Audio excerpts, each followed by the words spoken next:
जय हिंद दोस्तों, बहुत बहुत स्वागत है हमारी इस इन्फॉर्मेटिव वीडियो के अंदर। दोस्तों, कहीं पर भी पैसा लगाना होता है, बहुत तरह के ऑप्शन आपके सामने आते हैं, जिसके अंदर FD, RD, share market, mutual fund, crypto, gold, real estate आते हैं। अगर दोस्तों आप टेंशन या रिस्क नहीं लेना चाहते हैं तो एफडी फिक्स डिपॉजिट सबसे बढ़िया, प्रचलित और सेफ इन्वेस्टमेंट का टूल है। हमारे बुजुर्ग भी बोलते थे एक्स्ट्रा पैसा पड़ा है तो एफडी करा लो, पैसा भी सेफ रहेगा और 2 रुपए का ब्याज भी आ जाएगा। दोस्तों, अगर आपने 5 साल की एफडी कराई है तो आप तो समझ रहे हैं कि 5 साल बाद मुझे पैसा मिल जाएगा और मुझे ब्याज भी 5 साल बाद मिलेगा, लेकिन ऐसा नहीं होता है। हर 3 महीने के बाद आपको ब्याज दिया जाता है। अगर आपका ब्याज 50,000 से ज्यादा आ जाता है, हालांकि 50,000 रुपए तो 1 अप्रैल 2025 के बाद है, इससे पहले ये 40,000 था, उससे ज्यादा आ जाता है तो 10% का टीडीएस आपका सेक्शन 194A के तहत काट लिया जाएगा। अगर आप एक सीनियर सिटीजन है तो अब 1 लाख रुपए हो गया है, पहले ये 50,000 रुपए था। अगर आप चाहते हैं कि आपका टीडीएस ना काटा जाए तो 60 साल से कम वाले व्यक्ति फॉर्म 15G, 60 साल से ऊपर वाले व्यक्ति फॉर्म 15H हर साल बैंक में जमा करवाना सुनिश्चित करें। अगर आपका भी एफडी के ऊपर कोई टीडीएस कट गया था तो टेंशन लेने की जरूरत नहीं है दोस्तों। आप साल खत्म होने के बाद अपनी आईटीआर भरेंगे और ये कटा हुआ टीडीएस आप अपने बैंक अकाउंट में वापस से रिफंड ले सकते हैं। तो आज हम आपको आईटीआर 1 का फॉर्म भर के बताने वाले हैं। हालांकि शेयर मार्केट या कोई इस तरह की कोई और स्पेशल रेट की इनकम है तो आईटीआर का फॉर्म आपका अलग हो सकता है। हमारे केस में सिर्फ दोस्तों एफडी के ब्याज के ऊपर टीडीएस कट गया था, जिसको हम आईटीआर 1 भर करके रिफंड या क्लेम करके आपको बताने वाले हैं। तो देर न करते हुए सीधे ही इनकम टैक्स के पोर्टल पर चलते हैं और एफडी के ऊपर जो कटा टीडीएस था उसको कैसे क्लेम लेना है सीख लेते हैं।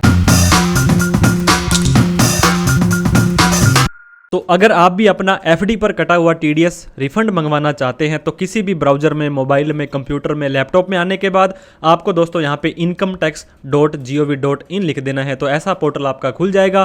पहली बार आप पोर्टल पर आए हैं या रजिस्टर नहीं है तो पहले आप अपने आप को रजिस्टर कर लें। इसके ऊपर हमने ऑलरेडी डिटेल में वीडियो बना रखी है। अब आपको क्या करना है, यहाँ पर दिए गए लॉगिन बटन के ऊपर क्लिक कर देना है। तो जैसे ही आप यहाँ पे लॉगिन बटन पर क्लिक करेंगे अब आपसे आपकी लॉगिन आईडी पूछी जाएगी। यहाँ पे आप अपना पैन नंबर भी डाल सकते हैं, आधार नंबर भी डाल सकते हैं। पैन या आधार डालने के बाद आपको यहाँ पे कंटिन्यू बटन पर क्लिक कर देना है। कंटिन्यू बटन पर क्लिक करेंगे अब आपको दोस्तों इस चेक बॉक्स पे क्लिक करना है। यहाँ पे आपको प्यारा सा सुंदर सा अपना पासवर्ड डाल देना है। पासवर्ड याद नहीं है तो फॉरगेट पासवर्ड करके आप अपना नया पासवर्ड बना सकते हैं। तो हमने हमारा पासवर्ड डालने के बाद कंटिन्यू बटन पर क्लिक कर दिया है। जैसे ही कंटिन्यू बटन पर क्लिक करेंगे इस तरह का पोर्टल दोस्तों इनकम टैक्स का आपका खुल जाने वाला है। हम आपको भर के दिखाने वाले हैं आईटीआर 1 का फॉर्म, जहां पर आप अपनी सैलरी की इनकम, पेंशन की इनकम या कोई भी इंटरेस्ट वगैरह की इनकम दिखा सकते हो। अगर आपको long term, short term capital gain हुआ है, क्रिप्टो करेंसी की इनकम हुई है, गेमिंग की इनकम हुई है, एग्रीकल्चर इनकम हुई है, फिर आपको आईटीआर 2 का फॉर्म भरना पड़ेगा। आईटीआर 2 के ऊपर हमारी ऑलरेडी डिटेल में वीडियो आ रखी है। आईटीआर भरने से पहले यहाँ पे आपको एआईएस का ऑप्शन दिखाई दे रहा होगा, इसके ऊपर आपको सिंपली क्लिक कर देना है। ये आपको एक नए पेज पर लेकर के आ जाएगा जहां पर आप एनुअल इंफॉर्मेशन स्टेटमेंट आपके पैन कार्ड के अगेंस्ट में यहाँ पे देखिए एआईएस का ऑप्शन दिखाई दे रहा है, इसके ऊपर आपको सिंपली क्लिक कर देना है। तो एआईएस पर जैसे क्लिक करेंगे अब फिर से आपको फाइनेंशियल ईयर 24-25, फिर आपको टैक्स पेयर इंफॉर्मेशन समरी पर क्लिक कर देना है। यहाँ पर हम जैसे ही टैक्स पेयर इंफॉर्मेशन समरी पर क्लिक करेंगे आपके पैन कार्ड के अगेंस्ट में जो भी ट्रांजेक्शन हुए थे वो सारे के सारे यहाँ पे शो कर जाएंगे। ये देखिए दोस्तों, सेविंग का ब्याज, एफडी का ब्याज, share market, credit card, crypto currency, जो भी ट्रांजेक्शन आपने आपके रिपोर्टेबल किए थे वो सारे के सारे यहाँ पे आ जाने वाले हैं। आपको फिर से इनकम टैक्स के पोर्टल पर आ जाना है। यहाँ पे आने के बाद सेकंड ऑप्शन में ई फाइल इनकम टैक्स रिटर्न, यहाँ पे दोस्तों आपको व्यू फॉर्म 26 आना है, क्योंकि आपका जो भी टीडीएस कटा था वो आपका यहीं पर ही तो शो होने वाला है। तो एक बार हम उसको देख तो लें। तो व्यू फॉर्म 26 पर क्लिक करना है, आई एग्री पर क्लिक करके प्रोसीड कर देना है, व्यू टैक्स क्रेडिट पर क्लिक कर देना है, assessment year 25-26 view as HTML करके व्यू डाउनलोड के ऊपर आपको क्लिक कर देना है। अब जैसे ही आप अपना फॉर्म 26 खोलेंगे पार्ट ए के अंदर किसी ने आपका टीडीएस काटा यहाँ आ जाएगा। नीचे आपने फॉर्म 15G 15H दिया था यहाँ आ जाएगा।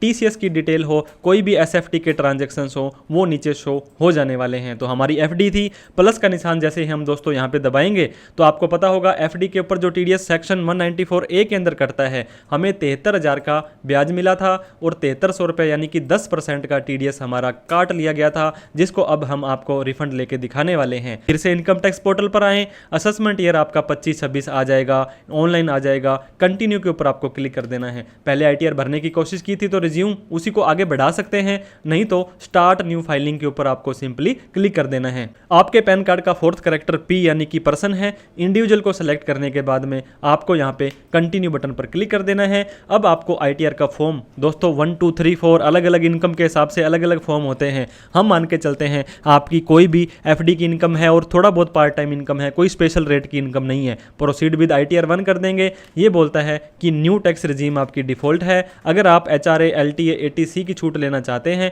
तो आपको ओल्ड टैक्स रिजीम में जाना पड़ेगा। कोई दिक्कत वाली बात नहीं है। हमने यहाँ पे ओके पर क्लिक कर दिया। लेट्स गेट स्टार्टेड पर क्लिक कर देना है। अब दोस्तों ये पूछेगा कि आप अपनी आईटीआर क्यों भरने वाले हैं। अगर आपकी इनकम 3 लाख से ज़्यादा है तो इस पर सेलेक्ट करें, इनमें से कोई ट्रांजेक्शन्स किए हैं तो वो सेलेक्ट करें, और आपको नहीं समझ आ रहा है, आपकी इनकम कम है तो सिंपली आप रिफंड भरने के लिए ले रहे हैं तो अदर्स पे क्लिक आपको कर देना है और कंटिन्यू बटन पर क्लिक कर देना है। फिर से आपको एक मैसेज दिखाई देगा कि आपने अभी जो AIS, TIS और 26S देखा था, वहाँ पर जो भी डेटा आ रहा होगा वो हमने यहाँ पे ऑटोमेटिक प्री फील्ड लेकर के ला के दे दिया है। फिर भी आपको लगता है वो सही नहीं है, उसको एडिट कर सकते हैं, चेंज कर सकते हैं, डिलीट कर सकते हैं, तो हम इसको ओके बटन पर क्लिक कर देंगे। अब दोस्तों मात्र से मात्र ये देख सकते हैं 1 स्टेप, 2 स्टेप, 3 स्टेप, 4 स्टेप, इन्हीं के अंदर ही आपको ज़्यादा डेटा भी नहीं भरना होता है। अब क्या करेंगे, पर्सनल इन्फॉर्मेशन में हमें आ जाना है। यहाँ पे आपका नेम, आपकी डिटेल वगैरह आ जाएगी। दोस्तों नेचर ऑफ एम्प्लॉयमेंट आपसे पूछ रहा है। अगर आपको सैलरी या पेंशन की इनकम आ रही है और वो कौन दे रहा है उसको सेलेक्ट कर लें, नहीं आती है तो नॉट एप्लीकेबल कर दें और ओके पर क्लिक करेंगे।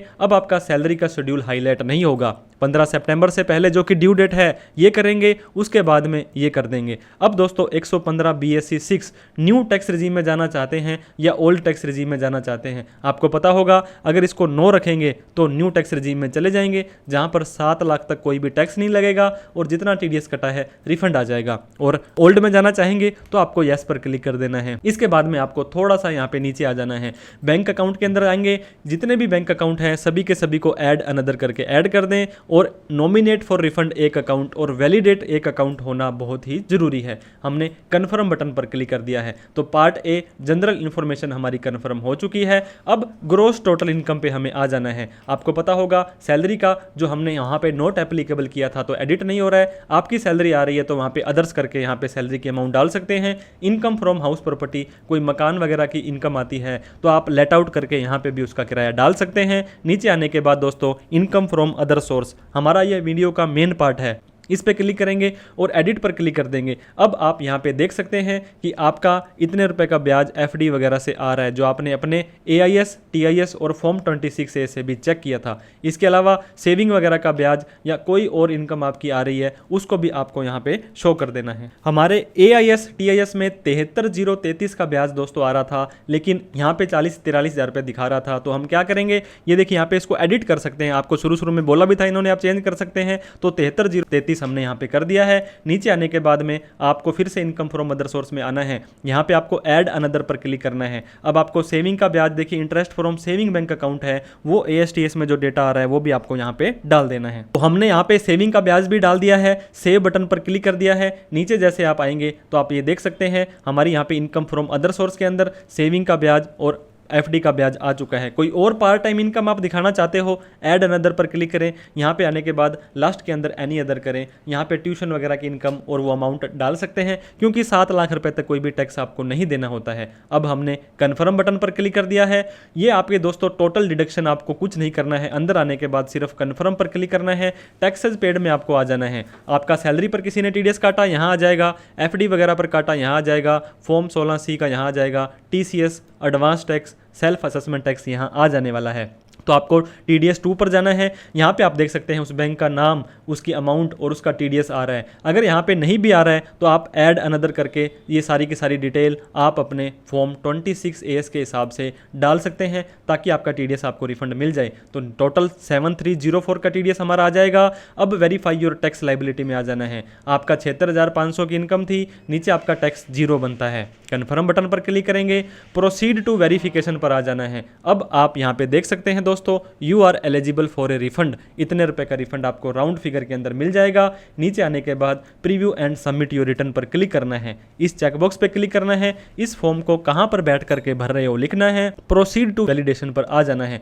इस तरह का दोस्तों कोई भी एरर आपको दिखाई देगा तो क्या करना है, कोई टेंशन नहीं लेनी है, उस एरर पर आपको क्लिक करना है। अब आपसे पूछेगा ईयर ऑफ डिडक्शन, तो 2024-25 में हमारा डिडक्शन हुआ था, फिर हम सेम टू सेम सारी की सारी कहानी वो कर देंगे। वेरीफाइड टैक्स लायबिलिटी में आने के बाद नीचे कन्फर्म करने के बाद प्रीव्यू वेरिफिकेशन पर चले जाएंगे, नीचे आने के बाद preview and submit your return पर जाएंगे, इस चेकबॉक्स को क्लिक करेंगे और प्रोसीड टू वेरिफिकेशन पर आ जाएंगे। ये देखिए कोई कमी हमारी आईटीआर में नहीं है। अब हमें प्रीव्यू के ऊपर फिर से क्लिक कर देना है। जो हमने आईटीआर का फॉर्म भरा था वो यहाँ पे सारे के सारे फॉर्म को फिर से देख लें। अब आपको वैलिडेशन के ऊपर आ जाना है। आप यहाँ पे देख सकते हैं वैलिडेशन आपका सक्सेसफुल हो चुका है। वैलिडेशन सक्सेस होने के बाद आपको लास्ट काम और करना है, प्रोसीड टू वेरिफिकेशन पर आपको जाना है। मतलब आपको अब आईटीआर को वेरीफाई करना होता है, तभी माना जाएगा कि आपने अपनी आईटीआर को सबमिट कर दिया है। तो दोस्तों हम अब क्या करने वाले हैं, यहाँ पे प्रोसीड टू वेरिफिकेशन पर आ जाएंगे। अब ये देख सकते हैं आईटीआर वेरीफाई करने के लिए आपको 3 ऑप्शन, आप ये मान के चलें अभी तक आपकी आईटीआर सबमिट नहीं हुई है, लगी नहीं है। ये बोलते हैं e verify now, hand to hand ही आप आधार ओटीपी से या बैंक ईवी से या डीमेट ईवीसी से आप अपनी आईटीआर को हैंड टू हैंड वेरीफाई करें। और इसे ये रेकमेंड भी करते हैं, अगर अभी किसी कारणवश आप वेरीफाई नहीं कर पा रहे हो तो आप बिना वेरीफाई के रिटर्न सबमिट कर सकते हो और 30 दिन के अंदर अंदर आपको इसको वेरीफाई करना पड़ेगा। तीसरा ऑप्शन है आपके पास कोई ओटीपी वगैरह नहीं आता है, फिर भी आप इसको बिना ओटीपी के सबमिट कर सकते हैं। फिर आपको इसकी साइंड आईटीआर वी की कॉपी है वो income tax department CPC Bengaluru में 30 दिन के अंदर अंदर भेजनी पड़ेगी। तो हम हमारे आधार में मोबाइल जुड़ा है, ई वेरीफाई नाउ पर क्लिक करेंगे, कंटिन्यू पर क्लिक कर देंगे। अब दोस्तों आपसे पूछेगा कि आप कैसे करना चाहते हैं, तो ये देखिए पहला ही ऑप्शन है, ये हमारा OTP on mobile number register with Aadhaar, इसके ऊपर आपको क्लिक कर देना है। इस पर क्लिक करेंगे, नीचे कंटिन्यू बटन पर क्लिक करना है, इस चेकबॉक्स पे क्लिक करके जनरेट आधार ओटीपी कर देना है। दोस्तों ये व्यक्ति जिसका पैन कार्ड है, इसके आधार कार्ड में जो मोबाइल नंबर जुड़ा हुआ है उसके मोबाइल के ऊपर 6 डिजिट का एक ओटीपी चला जाने वाला है, वो ओटीपी आपको यहाँ पे डाल देना है। 1 मिनट तक नहीं आता है, फिर नीचे आप रीसेंड ओटीपी का ऑप्शन यूज कर सकते हैं। तो जैसे ही आप अपना आधार ओटीपी डालने के बाद वैलिडेट बटन के ऊपर क्लिक करेंगे, थोड़ा सा लोड लेने के बाद में आपकी आईटीआर को ये देख सकते हैं आधार ओटीपी आपका बिल्कुल सही लग गया है। अब आपसे ये पूछता है कन्फर्म सबमिशन ऑफ रिटर्न, क्या आप सच में इस रिटर्न को सबमिट करना चाहते हैं। एक नोट कर लें कि आप रिटर्न सबमिट कर देंगे, उसके बाद में इसको मॉडिफाई नहीं कर पाएंगे। हालांकि अगर आपके पास टाइम बचा हुआ है तो आप इसको रिवाइज तो कर सकेंगे। बी रिलेटेड आईटीआर की जो ड्यू डेट होती है नॉर्मली ये 31 दिसंबर होती है, लेकिन इस जो रिटर्न को लगा दिया है उसको मॉडिफाई नहीं कर पाएंगे। तो हम यहाँ पे सबमिट बटन पर क्लिक कर देने वाले हैं। अब यहाँ पे आप देख सकते हैं आपकी सबमिट लेवल की वैलिडेशन हो चुकी है और सबमिट भी हो चुकी है। अब आपको फिर से प्रोसीड बटन पर क्लिक कर देना है। जैसे ही आप प्रोसीड बटन पर क्लिक करेंगे, you have successfully filed and verify your return, मतलब आपको इस मोबाइल नंबर पर और इस मेल आईडी पर हमने नोटिफाई कर देना है जब आपकी आईटीआर प्रोसेस हो जाएगी, जब आपका कोई रिफंड आना था। क्योंकि सेक्शन 143(1) का इंटीमेशन अब आपको आएगा, इसको नोटिस ना समझें। ये 3 कलर में आता है, रेड कलर में कोई डिमांड आ गई, इसके बाद में दोस्तों ब्लू कलर में कोई डिमांड नहीं है, और आ जाएगा ग्रीन कलर में अगर आपका कोई रिफंड आता है। तो हम उम्मीद करते हैं आपकी आईटीआर बड़े ही अच्छे तरीके से प्रोसेस हो जाए, आपको किसी भी तरह का कोई नोटिस इनकम टैक्स डिपार्टमेंट की तरफ से ना आए। दोस्तों आईटीआर से रिलेटेड कोई भी प्रोफेशनल हेल्प आपको चाहिए हो तो आप हमें दिए गए नंबर पर कॉल कर सकते हैं। वीडियो काफ़ी मेहनत से आपके लिए बनाते हैं, अच्छी लगी हो तो लाइक करें, अभी तक हमें सब्सक्राइब नहीं किया तो सब्सक्राइब करें। कोई डाउट क्वेरी क्वेश्चन आपकी रह जाती है तो कमेंट करके आप हमसे पूछ सकते हैं। इस वीडियो को उन सभी लोगों में शेयर करें जिन्होंने अपनी आईटीआर भरनी थी और कोई भी दिक्कत आ रही थी। Thank you so much for watching this video. जय हिंद, जय भारत।